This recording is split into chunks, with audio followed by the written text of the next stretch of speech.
Bonsoir. Je vais vous donner une solution efficace et testée.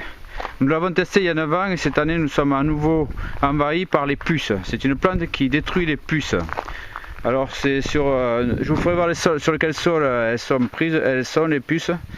C'est souvent dans les caves où il y a des planchers ou de la terre battue. Donc voici cette plante.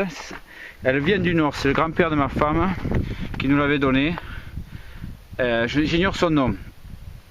Elle se trouve on en trouve dans les cimetières dans le nord, mais peut-être qu'on en trouve ici aussi, dans le sud-ouest.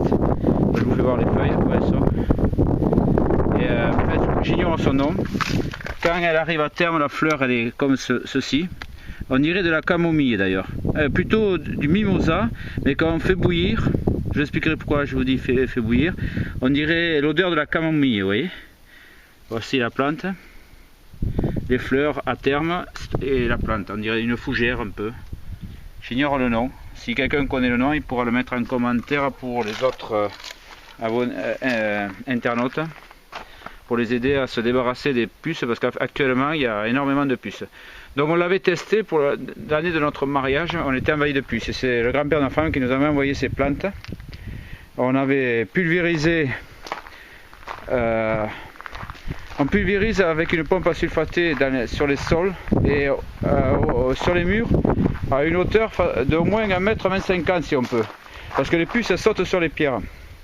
Voilà, et en fait avant de pulvériser, il faut dans une marmite mettre de l'eau et les faire bouillir ces plantes. On prend des fleurs et aussi de la tige, des tiges. Là elle est en train de refroidir parce que je ne vais pas mettre de l'eau bouillante dans ma pompe. Ensuite il faut un filtre, il faut la filtrer parce que la pompe elle ne va pas aimer sinon. Donc sur les pompes souvent à sulfater il y a des crépines, hein, des filtres. Il y a des filtres et en bas une crépine. Mais il vaut mieux que la filtrer avant qu'elle arrive à la crépine, sinon ça bouche. Voilà. Voilà. Donc quand ça a bouilli, ça fait un jus noir, très noir, qui sent l'odeur de la... comme je vous ai dit, une odeur particulière, Donc moi je la pulvérise sur des sols en terre abattue. On en est envahi en ce moment. De la puce de bois sur des sols en terre battue tels que ceux-là, et elles sont même arrivées sur la castine.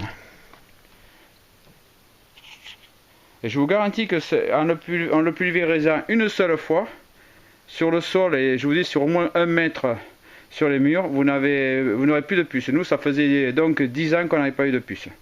Mais elles sont revenues apparemment, cette année il y en a partout. Voilà, je vous souhaite bon courage, bonne chance. J'ignore le nom de la plante, mais si quelqu'un la connaît, il pourra la mettre en commentaire s'il vous plaît. D'avance, merci.